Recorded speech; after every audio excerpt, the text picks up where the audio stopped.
What's the greatest movie behind the scenes fact you know? While looking for a tattered coat for the character playing the wizard in The Wizard of Oz, a costumer Stan bought one from a second-hand store. When the actor put the coat on, he turned the pocket inside out. Written in the pocket was the name L. Frank Baum, who is the author of the Wizard of Oz books. Baum's widow later identified the coat as actually having belonged to her husband. This is the kind of shit that gives me goosebumps. Like, what are the chances? Amazing. The actors of Saving Private Ryan were put through basic training before filming. Except Matt Damon, so that the other actors would build some sort of unconscious resentment towards his character. And the man who put them through the training? None other than USMC retired Captain Dale Dye. Dye had a small on-screen role in Saving Private Ryan, alongside Bryan Cranston, and played Colonel Robert Zink in Band of Brothers. Dye put the Bob actors through boot camp as well. You can see snippets of it in the Ron Livingston's Video Diaries featurette. Edit, added link. While filming Guardians of the Galaxy, they had to do several takes of some scenes because Chris Pratt kept making the pew pew sounds when he fired his ray gun. Didn't this happen with Ewan McGregor on The Phantom Menace too? He made the lightsaber sounds during practice and couldn't stop because he used to do it that way when he played with lightsabers as a child. Fight Club was filmed in chronological order. And throughout the filming, Edward Norton put himself on a near starvation diet and avoided the sun. While Brad Pitt spent a lot of time at the gym and in tanning salons.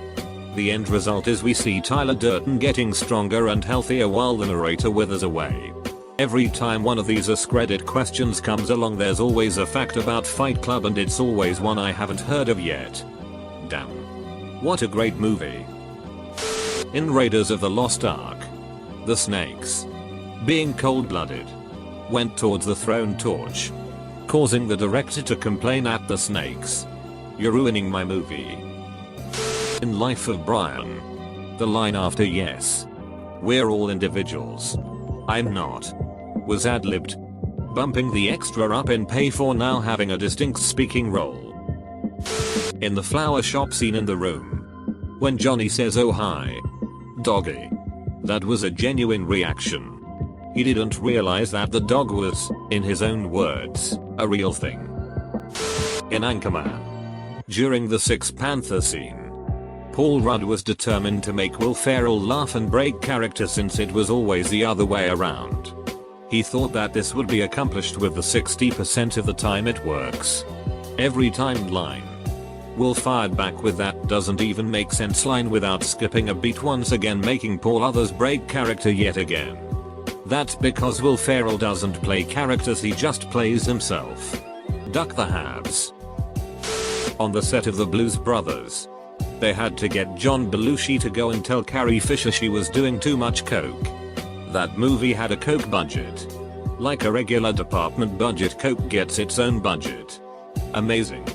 Every movie made in the 80s had a coke budget. In The Shawshank Redemption, there's a scene where a guy feeds a maggot to a crow. The American Humane Association made them find a maggot that had died of natural causes to feed to the crow. They wouldn't have given the "no animals were harmed" in the making of this film at the end if they hadn't. While filming Harry Potter and the Chamber of Secrets, Bella, the Neapolitan Mastiff that played Fang, got very protective of Daniel Radcliffe, and would jump in front of him whenever the animatronic spider for Aragog would come out to defend him, resulting in then having to refilm the scene multiple times. During the filming of The Lord of the Rings, Christopher Lee corrected Peter Jackson on the sound of being stabbed in the back. From the DVD commentary, as a director would, I was explaining to him what he should do, and he says, "Peter, have you ever heard the sound a man makes when he's stabbed in the back?" And I said, "No," and he says, "Well, I have, and I know what to do." He had been involved in some super secret operations for the British during WWII, which is presumably where he knew that from. Christopher Lee was also the only cast and crew member to have actually met Tolkien. Tolkien even promised Lee the role as Gandalf should they ever make a movie.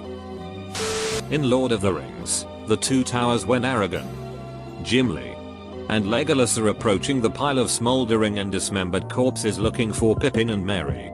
Viggo Mortensen kicks a helmeted orc head and screams, thinking the hobbits are dead and gone. It's a really good scream and 100% authentic. When Mortensen kicked the head helmet, he broke 2 of his toes. He used the pain and stayed in character. They kept the scene for the movie. He's super cool. He also declined a position in The Hobbit because his character wasn't in the books. He really is. He busted a tooth once during a scene and he was like, no, just get some glue, let's keep going. And Jackson had to stop production and send him to a dentist over his wishes. I think it was in The Shining. The kid didn't know they were making a horror movie. He's a professor now. He hates when people bring it up. One of my friends had a class with Peter Weller, the original RoboCop. One of the first things he said in the first lecture was, "Yes, I played RoboCop. You guys have 15 minutes to ask whatever you want." After that, no more movie questions. 3 people were struck by lightning during the filming of The Passion of the Christ. In Goodfellas, the spaghetti they're eating was cooked by Scorsese's mother. Mom's spaghetti? While filming Total Recall, Schwarzenegger noticed the Michael Ironside was constantly on the phone between takes. When he broached the subject with Ironside, he was told that he was phoning his sister and that she was currently suffering from cancer. Arnold immediately brought Michael to his trailer and they had an hour-long 3-way conversation with the sister about what exercises to do and what kinds of food she should be eating and really lifting her spirits. Ironside has never forgotten Schwarzenegger's kindness and neither has his sister. In Alien Resurrection, Sigourney Weaver really did make that no-look, over-the-shoulder basketball shot. Ron Perlman almost blew the take because he was so surprised. Apparently the scientists for Interstellar did so much theoretical physics to get the wormhole and black hole effects right that their work is going to be published into a scientific paper. Can't find a source on that right now though. One of the producers was Kip Thorne, a physicist who is one of the leading experts on general relativity, and black holes in particular. He worked with the VFX teams to make sure the effects shots actually behave the laws of physics. When Indeed Wire shows up at Anne's house naked in Parks and Rec, Chris Pratt is actually nude. That is Amy Poehler's actual reaction. Similarly, in Forgetting Sarah Marshall, Jason Segel, when breaking up with Kristen Bell, was actually completely naked the whole time, even though the plan from the beginning was to have the shot cut off above his waist. In Scrubs, the janitor almost never read his script and just improvised his role. Bill Lawrence actually said that in the scripts. He had whatever Neil says on his lines. Edit, changed whatever janitor says to whatever Neil says. In A Knight's Tale, the scene where Mark Addy says yay I because the audience gives no reaction to Chaucer was improvised by Addy because the extras didn't speak English, they were Eastern Europeans, and had no idea when to chirp. In Hitchcock's Rope, which is composed of just a few very long takes, the Dolichum, which is extremely heavy and on rails, ran over a crew member's foot, breaking it. This was pretty deep into a good take from what I recall. So another stagehand just covered his mouth and dragged him off set rather than let his screams of pain ruin a lot of work. One of my favorites is from Predator. Jesse Ventura was delighted to find out from the wardrobe department that his arms were one bigger than Arnold Schwarzenegger's. He suggested to Schwarzenegger that they measure arms, with the winner getting a bottle of champagne. Ventura lost because Schwarzenegger had told the wardrobe department to tell Ventura that his arms were bigger. There are a ton of great ones from the movie. Apparently Ronald Reagan was amused by Doc Brown's disbelief that an actor like him could become president. So much so that he had the projectionist stop and replay the scene. He also seemed to enjoy it so much that he even made a direct reference of the film in his 1986 State of the Union address, as they said in the film Back to the Future. Where we're going, we don't need roads. Apparently they wanted him to play the mayor in the third film but his people wouldn't allow it. In their defense, they probably knew he couldn't remember his lines anymore. I like the one about Raiders of the Lost Ark where Indy shoots the sword fighter. He was supposed to fight him in a shoot that would have taken 3 days. However, Ford was really sick from dysentery and so convinced Spielberg to do it this way. Spoiler alert, in Back to the Future, Marty's family is very wealthy, or at least much wealthier, at the end in the new time. Crispin Glover, who played George McFly, disagreed with the morality of the ending and contested it, because he was contractually obligated to finish the film. However, he did not, though, appear in either of the sequels. To remedy this, Robert Zemeckis and Bob Gale, co-creators, put in a look-alike wearing huge sunglasses, and used footage from the first movie to make it appear as though Glover was in the sequels. Upon seeing this, Glover sued the two. And now there are stricter regulations about this sort of thing. It wasn't just a look-alike and glasses. They actually made prosthetics of Crispin Glover's face that they had the new actor wear. At the time The Dark Knight was filmed, there were 4 IMAX cameras in the world. During the chase scene in the tunnel with the 18-wheeler, they smashed one between 2 trucks and lost all the footage. Edit: the footage wasn't lost, it turns out. The Joker would have liked that. Don't know if it's that great, but it's my favorite. In The Dark Knight, whenever the Joker is leaving the hospital as it explodes and then pauses to fiddle with the detonator when the explosions stop. That wasn't supposed to happen, and Heath Ledger fiddling with the detonator was ad-libbed, and Nolan decided to keep rolling and include it in the film. He also wasn't supposed to look back. The whole look back and get startled almost ruined the shot entirely, as they only had 1 take for the explosion.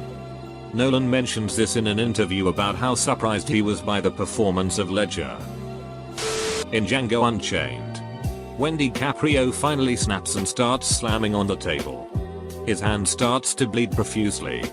The blood was real because he shattered a glass when he slammed his hand down. But he kept going with it. I like to think it's still his blood when he rubs it all over Broomhilda's face. But I really doubt it. There are so many subtle things I like about that movie. Dr. Schultz is a former dentist who now hunts down men named Brittle and Candy. Also, DiCaprio blows smoke through his nostrils when he smokes to resemble the dragon from the story Dr. Schultz told Django. That just made the film 100x better. When Back to the Future was released, Calvin Klein was a relatively obscure brand outside of the US. If you switch your DVD to French, Lorraine calls Marty Pierre for most of the movie, after seeing Pierre Cardin printed on his shorts. The big reveal that Darth Vader is Luke's father was a crazily guarded secret. Even the actor who played Vader didn't know. As most people know, Vader's body was played by David Prowse, and his voice was James Earl Jones. During filming though, Prowse did say his lines. During that scene, what he actually says is "Obi-Wan killed your father." Hamill was only told moments before what the actual line was going to wind up being, and none of the other actors knew. No one knew except Lucas, the director, and some producers. It kind of makes sense when you think of the way Mark Hamill delivered the line, "He told me you killed him." During the filming of The Princess Bride, Mandy Patinkin's Inigo Montoya father died from cancer. When he came back from the funeral, they had to shoot the scene where he killed the 6-fingered man. It gives him a special fire in his eyes when he says, "I want my father back. You son of a rick." In The Emperor's New Groove, I think I have this right. Remember the bit where Patrick Kronk Warburton is trying to hide Cusco's body and doing this off-key singing? According to the director, Warburton, while a funny man, can't sing at all, and his tone-deaf noise making is not an act. Even better, it was improvised, and thus, technically, he was the composer of the music. And, as the composer, Disney's lawyers insisted that he sell them the rights to the music. The irony of this was not lost on anyone. The movie Wayne's World was filmed in less than a month, because the equipment was all borrowed from someone else. Also, Dana Covey actually didn't know the lyrics to the Bohemian Rhapsody. He just mouthed along as the scene was shot. Production of Castaway was shut down for a year so Tom Hanks could lose the required weight, instead of just sitting around waiting. Director Robert Zemeckis and his crew used the hiatus to make What Lies Beneath. In Psycho, Hitchcock got the idea for the blood swirling in the bottom of the shower drain from watching someone stir chocolate syrup in milk and how smooth the swirling looked. In the actual shower scene they ended up using chocolate syrup to recreate that look. In Avengers, Robert Downey Jr. would hide food around the sets and eat them while filming. The crew would attempt to find his stashes but never did. All those times he was eating on screen were unscripted. I forgot the source to this. Sorry. In Friday, a lot of scenes got ruined because of the crew on the set kept bursting out laughing during Chris Tucker scenes. So they had to film Chris Tucker scenes with no crew on set. In the original Alien, none of the actors knew what was going to happen in the chest burst scene. Their actions are all genuine. During the filming of Tron, Jeff Bridges produced too much of a bulge in the crotch area in his computer outfit, so he was forced to wear a dance belt to conceal it. Something went wrong during the production of Toy Story 2 and the whole movie was almost deleted. In Apollo 13, they filmed in NASA's Vomit Comet, a plane that flew at high altitudes and would create parabola movements to simulate a short period of low gravity. They built the Apollo spacecraft set inside the plane and almost every scene featuring zero gravity was filmed in the plane. They flew over 500 times in the parabola. From the time that low gravity simulation would start, they would only have 23 seconds to unstrap from restraints, set up a shot, roll, and then strap back in. They completed all of these flights in 13 days. The most underrated movie fact of all time. The only movie ever to film in actual zero gravity. Edit, changed zero gravity to low gravity, as that's the scientifically correct term. Also they weren't actually in low gravity but instead in a simulation. Like a roller coaster. When you first go over the hill, feel weightless, but in reality are not. A couple of Disney ones. In The Hunchback of Notre Dame, Kevin Kline, who plays Phoebus, waved a plastic prop sword around while doing his lines. They had to hang the microphone higher because he kept hitting it. Also in Hunt, the animators gave Frollo's horse a name, Snowball. Pick for reference. In Hercules, Hades was originally intended to be a lot more like Frollo or Jafar, calm, slow talking, elegant, refined, etc. But James would read the dialogue as if he was a used car salesman in his audition and wound up getting the role. In an alternate ending of The Nightmare Before Christmas, it was revealed that Oogie Boogie was a giant puppet being manipulated by Dr. Finkelstein. In The Princess and the Frog, the voice actress playing Tiana is left-handed and insisted that Tiana also be left-handed. During the shoot of The Shining, Stanley Kubrick actually scared Wendy to the point that, in the scene where she gets slowly chased up the stairs by Jack while trying to defend herself with a baseball bat, she was actually terrified. BTW, it was Stanley Kubrick who chased her up the stairs.